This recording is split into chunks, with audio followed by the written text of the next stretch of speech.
Okay, welcome everyone to State of the Game for the 21st of September. My name's Hamish. I will be one of the two people taking you through today, guiding you through this experience. I know there were some new people in chat. Action-packed, because we have two interview calls. We're going to be talking to a studio that's working with Reflections over in the UK, over at Ubisoft Leamington, and they're going to be talking about the underground changes coming up in 1.8. We've got another, we're going to be touching base with Gridstone again, so Terry and Geek are jumping on Skype with us as well. Apparently there's no mic. No, we got it. It's not coming through. I see it. No, we're good. I'm taking zero responsibility for that mistake. Did we get it? We got it. All right. Peter's claiming responsibility for that. We'll talk about that in a second. I will reiterate. My name is Hamish. This is State of the Game for the 21st of September, and we're off to a great start. But that's fine. Kind of indicative of this week. But we have a couple of interviews coming up. We're going to be talking to Ubisoft Leamington, who have been working with Reflections over in the UK on Underground 1.8 changes. We've got Terry and Keith from Redstone coming in just a second. But before we get to all of that, Peter's going to tell you about what's going on, because this is important. All right. Right. Hello, guys. A couple of things I want to go through really quickly before we jump back to Hamish and the Leamington guys. First of all, the RPM... You need to be on screen for this. Wait, I'm not on screen. Oh! There you go. There we go. Everything is working today. Everything is fine. Everything is good. So I have a couple of things that I want to go through really quickly before we jump to the Leamington guys and the Underground. First of all, the RPM glitch. We fixed it. The infinite stacking of the RPM glitch is fixed, but there's still a thing in the game where you can stack it once. Then it will go away after a while, but you can stack it once. We know about this. It's a known issue, and no, we won't ban anyone for using it. It's just one of those things. It's annoying. We know about it, just so you know. We're also looking into other issues. There's been quite a lot of reports about various things, including a glitch with skill haste. We're looking into that, and we are aware. We're monitoring the situation in general. We're gathering your reports, etc. Just so you know that we are aware of what's happening. I want to briefly mention as well that the PTS for consoles might sadly be delayed. We're still aiming for the 26th, which is Tuesday next week. We're still aiming for it, hoping to get it out by then, but it might be slightly delayed. When it comes to the invites, we'll have news soon, but we have a limited amount of keys, and we will have a sign-up page for you guys to sign up if you want a key. But we'll have a limited amount, but we'll have more news on that soon. But moving on to some good sudden news is that the PTS for update 1.8 will actually be available on PC tomorrow. We're starting it right away, and you guys on PC will be able to play it starting tomorrow. I'm not sure exactly when during the day the download will be available and when the service will start, but just so you know, it will be available tomorrow, Friday the 22nd, which also happens to be my birthday. So, yay! Good for me! There's a couple of things when the PTS launches for week 1. This is going to be on the PC version that's going up tomorrow, and on the console once they start. Just a couple of things. The alerts in Westside Piers, which is connected to the dynamic spawning system and stuff like that, will be turned off for the phase 1. You can still go around there, you can still roam the area, you can still fight the enemies, but the alerts are turned off. You can also go to Camp Clinton, that will also be available. The Underground and Survival will be offline starting in the first phase. You will be able to go there, but if you do, you will be stuck in an infinite loading screen. So just log out and in again, and that will be fixed. There is also Tactician and Alpha Bridge, for example. Their 5- and 6-piece bonuses won't be available. Resistant will be offline, and we'll have a list of known PTS issues on the forums. But we will primarily, during this first phase then, since these things are offline, we'll focus on Skirmish, we'll focus on Rogue 2.0, some of the new classifieds, and of course the new exotics. So keep an eye on Twitter and Facebook, and we'll keep you updated when the PC build is available for you to download and play. And we'll also keep you posted on the PTS console news and the sign up for the invites. So yeah, that's pretty much all for me. Go test. Break the PTS game as much as you like, because we really want to know about all the bugs and all balanced stuff and things that you think we should take a look at. So go play that tomorrow already. That's pretty much it for me. All right, perfect. All right, well, I'm back on. Great. So one of the things that I think is worth noting there, I saw some feedback from chat that, you know, delaying console PTS in relation to the PC PTS. I know for console players it can be frustrating. The thing is, we need to get the tests up as soon as possible, regardless of what platform. So I know if you're on a console and you see PC players playing tomorrow, it can be frustrating, but remember, it's all for the good of the game. And we want to get as much testing in as possible. And getting another weekend in testing is huge for the game. So that being said, we're going to talk to a couple of the guys over in Leamington right now. Let's see if this works. Hello, Paul, Jim. Hello. How are you guys doing?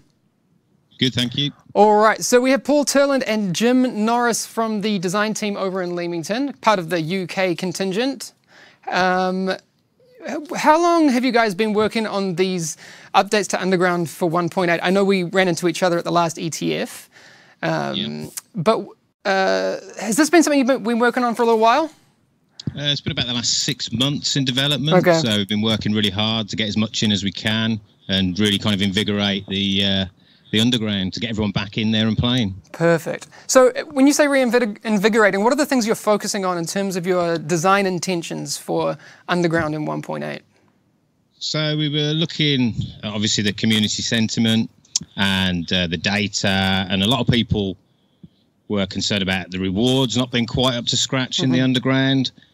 Also, there was a drop-off in the use of directives. So we wanted to kind of give those a refresh, bring them up to scratch for the rest of the game, and really give it a new flavour and get people in there again. Well, I think on that note, that's a pretty good segue, and I want to get straight into one of the things that will add a bunch of new flavour. We've actually got a video. Peter, can you roll that first one? Because there's a familiar enemy that may not be so familiar to the Underground that we can see up on screen now. It's something that people have been talking about for a little while. Is that something that's going to happen? I mean, it's already spoiled right now, so we're seeing hunters in the Underground. What's going on? Yeah, so the idea for us is that the hunters are patrolling the Underground now, and they're after division agents. They want to get more watches. So they're in there. They're the deadliest enemy down there. And the idea is that we want them to be unpredictable. There's a chance of them spawning pretty much anywhere in the Underground. So you may think you've just done an objective, the pressure's off, bang, the hunters are there, and they're on you straight away. And awesome. We want them to really kind of be feared in the Underground. But also, the other side of it is that they're going to give you really good rewards as well. Very cool. We'll talk about rewards in just a little bit. But Jim, can you take us through a little bit how the hunters will spawn? I know, Paul, you're talking about how they might be like a little bit of a surprise for people. What's going on there? So I'm running through the Underground, and what's going to happen? Well, okay, so whether you're alone or with a group of your buddies, there's always going to be one more hunter that spawns in. And they're basically, they could jump in at any moment. You don't know when it's going to happen. You maybe will have just completed an objective. You're waiting to get through to the next room, and the door doesn't open, and it's a bit bewildering. And then all of a sudden, you hear that telltale sign of the hunters, and you've got to basically regroup really quick and decide how you're going to defeat them with either yourself or with your buddies. Okay, so it's group size +1. So if you were by yourself, you'll have 2 hunters? You'll have to fight 2 hunters, right, yeah. Okay, and 5 if you're a group of 4. Yep, 5. Wow. Yeah, and there's a higher chance of them spawning on higher difficulties as well, but you will see them on hard as well. Okay. They don't spawn in normal. Okay, so you have hard, normal, hard, and challenging, right? And but they'll only spawn in what, hard and challenging? Is that what you're saying? Yeah, that's correct. Okay, but a higher chance to spawn in challenging. Yeah. All right. So one of the things I was thinking about a little bit earlier, when you're playing, because you have 1, 2, and 3 phases, right? Yep. What's the most amount of times a hunter can spawn in that session? Well, you'll only see them. You'll see them once potentially in a 3-phase mission. Okay. You might not see them. Okay. I'm not going to go into particulars about what the numbers are, but eventually everybody will see some hunters. Okay. And if you face them and you lose to them, they're going to be gone for the rest of that mission. Okay. All right. So the idea is they come in, they take you out, their work is done, they grab your watches, they go home. Okay. They're done with you. All Go have a cup of tea or whatever it is hunters do after they kill a bunch of players. Okay. But you could feasibly play a few sessions and never see one? Yeah, you could, but you will eventually always run into them. They will find you. All right, very cool. So like you said before, if they kill you, they're gone. Yeah, that's it. That's it for that particular round. All right, very cool. We actually have another video to look at right now, because as well as having a familiar enemy showing up in the underground, we also have a familiar location that might be showing up again. So the rave room is back. That's awesome. Actually, someone already picked it. Demonic Crow saying in chat, bring back the rave room. And there you go, man. There you go. We did it for him. We did it for Demonic Crow specifically. Yeah. So this obviously won't be in every session that you play through, right? But people will come across it again? Yeah, it's back in the mix. Previously, it was you'd only see it during the tutorial, and it's just such a great room and such a great space to fight in that we wanted to get it back in, and we know that everybody else wanted it back in as well. It's one of my favorite rooms to fight the hunters in. It's a really good fight. Yeah, but there won't be hunters in it every time, but there may be. Not every time. They may spawn in there. Okay. Yeah, they might. Very cool. All right, I'm sure people will start sharing videos of that when that does happen for them. Yeah, so we're about to see, I think, the demise of this player. I don't know. I can't actually remember in this video if our player dies. But anyway, fighting a hunter in this room is going to be sick. There are some other changes that you guys have been making to the Underground. Obviously, part of the player experience, and you mentioned it a little bit earlier, Paul, was the directives. You mentioned that from the data that you'd been looking at, that there were people who were either not using them or there was a drop-off. What kind of things have you been doing there? So for the new directives, what we've done, we've taken the 5 old ones and we've kind of put them to bed, and we've come up with 5 new directives, and they're all based on... Okay. So when you say kind of put to bed, they're completely to bed. All right. They're gone. Just making sure. So the new directives are all based on experimental tech that we want, that the division agents need to test in the Underground. Okay. So as with any experimental tech, there are pluses to it and there are minuses. All right. So we wanted it to have a bit of a risk-reward element to each directive. Okay. And we want the player to have a bit more fun with them, as well as having the challenge with them as well. All right. That's really cool. I know we have a video example of a couple of those, and we're not going to show everyone all 5 of them, but they will see those on the PTS at some point, maybe not straight away. But we have this one here. So there's 2 directives enabled in this one from memory. Can you explain, because people might notice a little bit of a UI change as they play through. Yeah, so that first directive is what we're calling electrotech, and the good thing about this is that it gives you vastly reduced cooldown times on your skills. So if you like using skills, you can use them more often. The problem with that is that it's using so much electricity off your kit.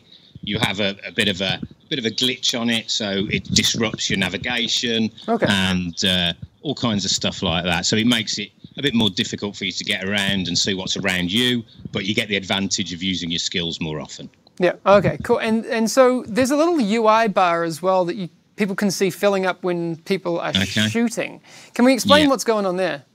Okay, so the second directive that's been used in this particular video is called shock ammo, and it is kind of what it says. You get basically shock ammo, a full magazine of shock ammo. You can shock enemies. I'm not saying shot too many times. I'm saying it again one time. Okay. Right. And then to cap it all, you've got the bar is an actual limit on the rate of fire. So if you keep firing this and don't let up, you yourself will get shocked as the player. Okay. So you've got a kind of, it's based on we want you to suppress the enemy using burst fire, but also it's good for crowd control because you can shock enemies, but it's about getting that balance and again that risk-reward thing that we were after. That's really cool. Shock enemies, Paul. You can shock enemies, yes. Okay, great.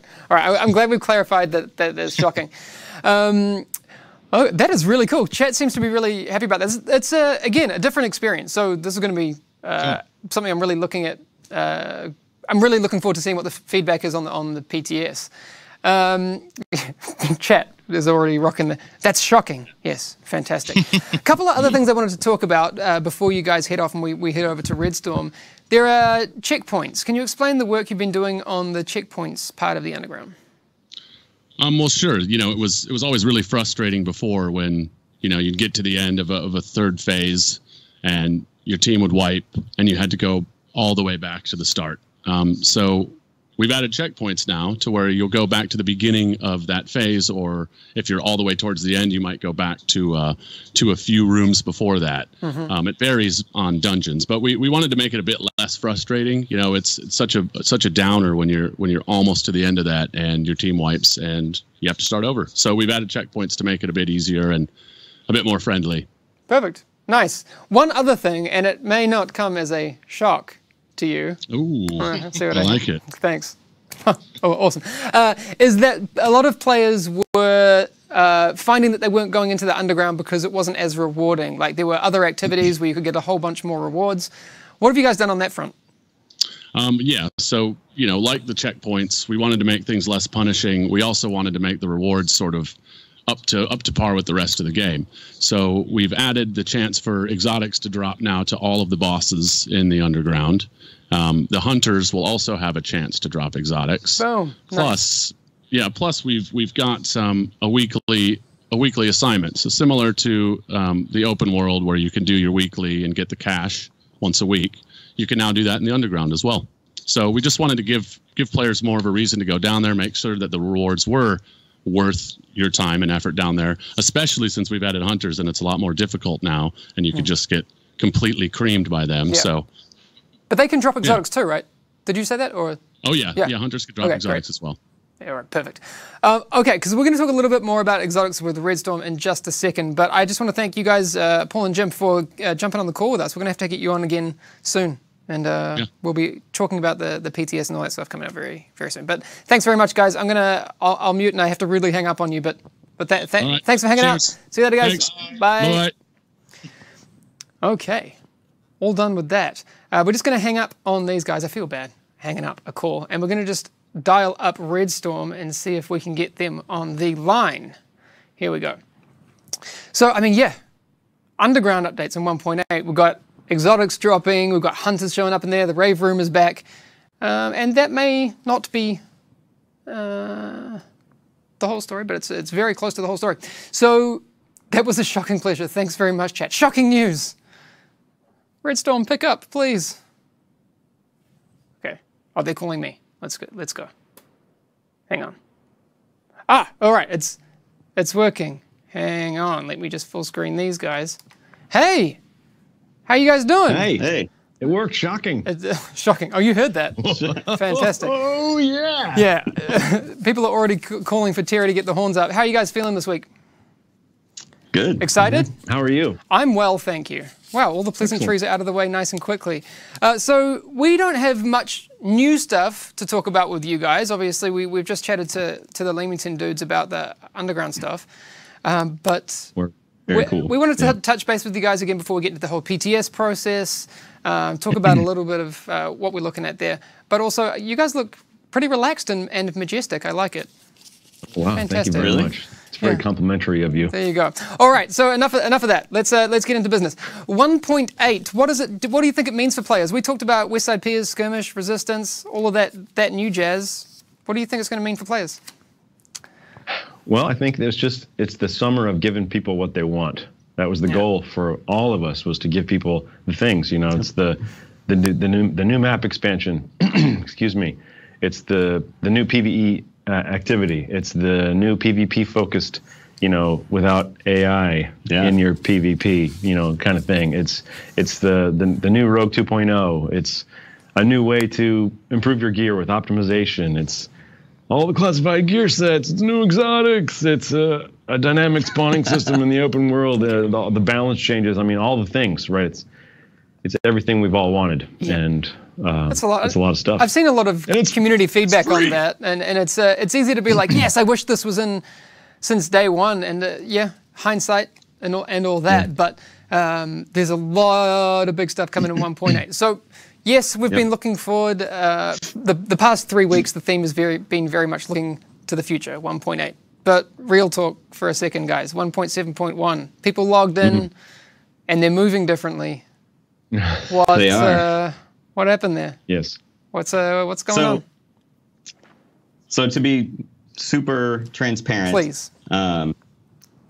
That is part of the thing we've been talking about the last couple of weeks. You know, we want to squash the chicken dance. It's not the whole whole puzzle. You know what I mean? It's just one little part of it, and it unfortunately went live a little bit early. That was supposed to go up with the PTS. It was not supposed to go out without PTS testing and community feedback. So it is included in the PTS. We'll be continuing to iterate from there. It'll have all the other hipfire changes with it.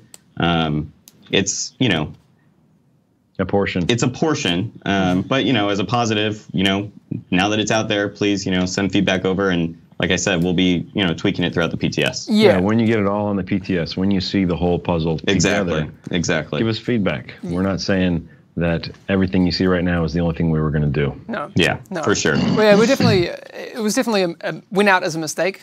We're totally aware of that. But yeah, we really, yeah, it does. And we want to see what you guys think of the whole picture on the PTS, because what people are experiencing right now on 1.7.1 isn't at all the whole picture. Yeah, absolutely. There's a lot of conflicts I've seen in the community. A lot of people are starting to speak positively about elements of it. And again, I say elements because it is elements. Yes, absolutely. So again, please be engaged in the discussion as we get you the full picture out to you on the PTS. Some of the other things we have to talk about going forward, there's things like changes to Adept coming, right? What's the story there? Mm-hmm. So, there's been a lot of discussion for a long time about, the way Adept has been working is you can stack it. It could stack up to 5 times. That was kind of like this cap that got put in place that we really didn't think players would hit, but people figured out ways to very consistently have 5 Adept stacks. That was not really what we wanted. That's not the power that was supposed to bring. So we're taking that now down to you can only have 1, but every time you would proc it, it refreshes the cooldown. So you can have this kind of constant Adept up, but it's a little more in line with the overall balance. Okay, so it's like 7.5%, right? So, but it will stack once? Yeah. Do you think, this is just a quick question, do you ever think if we retune Adept in the future that we would adjust that crit chance? Potentially, but like the crit chance it's providing right now is still really substantial, especially for how easy of a thing it is to pull off. So, we're pretty confident with where it's going to sit right now, but that's in on the first wave of the PTS. Okay, fantastic. There are obviously some other things, and so on this PTS specifically, not everything is going to be in at once. What are some of the first things that people will see on the PTS? Yeah, so when we were looking at the schedule of this PTS, it became very quickly clear that we had just too much stuff to test and throw it all out at the same time. So we're going to do it in waves, like Petter mentioned up at the front of the show. So in wave 1, Rogue 2.0 will be fully operational, and we expect a lot of awesome playtesting to happen in there. Cool. Skirmish will be up. You can access it through the terminal, through the same place you would have accessed Last Stand. The Westside Piers open world is going to be open. So all the dynamic spawning stuff we've been talking about, head up to the Westside Piers, check out the new environment, fight the factions together for the first time. Find D-Tech. Find D-Tech. But it's not going to have the full gameplay loop. Camp Clinton won't be there. The Westside Piers alerts won't be there. So we're kind of doing that in phases. This first wave will have 6 new classified sets. Which sets, Keith? So Firecrest, Predator, Nomad, Banshee, the defense set, and Hunter's Faith.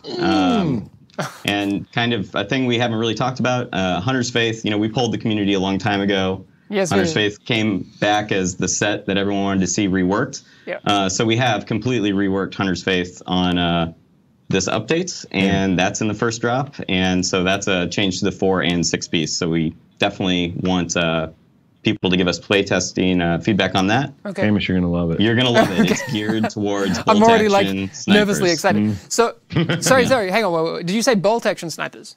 It's geared towards the slower. It's geared towards, you want to use it with the bolt action. It's all about accuracy, headshots. Like Get excited. Sniper. All right. Like a sniper. All right, well, there you go.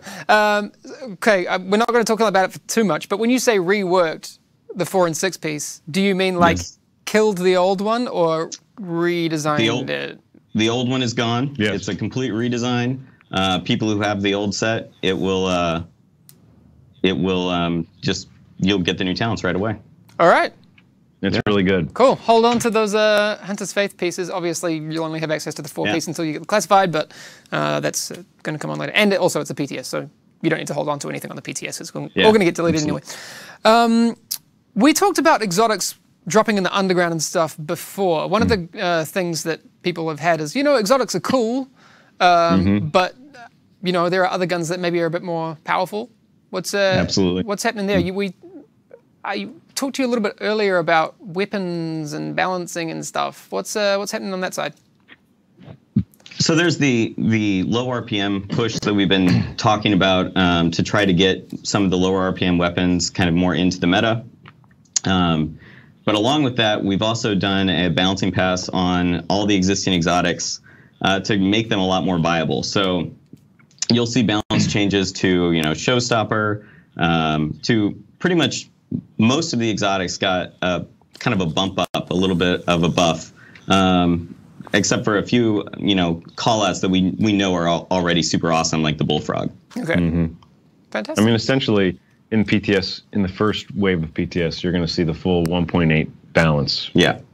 Sweet as it was. Okay. And there's a exotic cache that's free in the vendor. So for some reason you don't have one of the pieces yet on the PTS, you can just roll a bunch of caches and play with all the retuned exotics. Okay. So to be clear, the talents on the exotics are not changing, but the weapon damage will be tuned? Yeah, it's things like weapon damage and some slight recoil, things like that. Okay, all right. Okay, a couple of other questions before I let you guys go. Gear optimization is going to be on the PTS? Gear optimization is, it is live on the PTS, and we're giving everyone max DTech, and we really want to tune kind of the overall economy. So there are players out there that have 4,000 DTech saved up. Not me. Not me. So you can get in and use it as much as you want, and we're really looking at this to be, it's an investment over time. You have this gear that you love, you can, after multiple play sessions, invest in individual pieces. So we want to get feedback on how kind of quickly the optimizations take effect, how much increase you're getting each time, how much they cost, all that. All right, fantastic. I have another question. Will people who are interested in lore get spoilers on the PTS with the audio recordings? Negative, Ghost Rider. You will not. No. We pulled all that stuff out. We don't want any spoilers. All right. It'll be there when it goes live, but not on the PTS. So the first time people will be able to find that content will be by themselves on the live game? Correct. Yep, absolutely. Brad. Perfect. Okay, that is all I have from you guys today. Obviously, we will be, I'm sure, and this is, I guess, up to Peter, but we'll be checking back in with you over the PTS process, I'm sure, as long as you guys are okay with it. One clarification, Hamish. I believe that in PTS 1, Cam Clinton will be there. Okay. Alongside Westside Pier, so people can go check it out and see what's in there. Perfect. All right. Well, that's fantastic. Thanks for joining us today, guys. Terry and Keith from Redstone. We'll talk to you again really soon. All right. What's up, fam? Thanks, guys. Later. Bye. Okay. Lots of stuff today. Hopefully you guys managed to hear all that. I'm just going to hang up on these guys as pretty as they are. Yes. Lots of stuff today. We talked a lot about the underground. If you missed any of the information, there will be the past broadcast. We'll probably run a couple of vodcasts of this stream as well. You can catch a little bit more through the podcast, which I'll put up straight after this, so expect that in about half an hour. But Peter, do you want to recap some of the top issues like we did at the top of the show? Right, I'm gonna go through. Oh yeah. These headphones have a delay, which makes you sound drunk in your own head, which is horrible. So a couple of things I went through in the beginning. I'm gonna go through it really quickly again.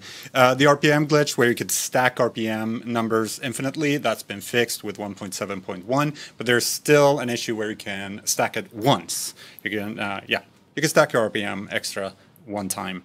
That's a known issue. We won't ban anyone for using it. But just it's there. We're also looking into other issues that you guys have been reporting, such as the skill haste. There seemed to be an issue there, for example. We're monitoring the situation. We're taking all the reports and making sure. I just want to make sure that you guys know that we are aware of these things.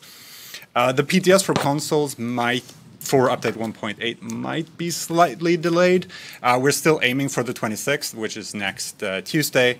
But we will be kicking off the PC PTS tomorrow already, now ahead of the weekend. As Hamish pointed out earlier, it's always a bit more complicated with consoles, so we know it's frustrating, but sadly it's the way it has to be. But we'll keep you updated. Keep an eye on Twitter and Facebook, and we'll keep you updated on when the PTS for consoles will be available. No exact timing for the PC PTS tomorrow, but hopefully we'll have that information for you very soon when you can download the client and when you actually get to play. When it comes to the PTS on console invitations, we only have a limited amount of keys. We will have an update on how the invites will be sent out, but we will also have a sign-up page where you can sign up to get a key. Again, we'll only have a limited amount, so it will be a bit of a first-come, first-served situation. But we'll have that information for you very, very soon.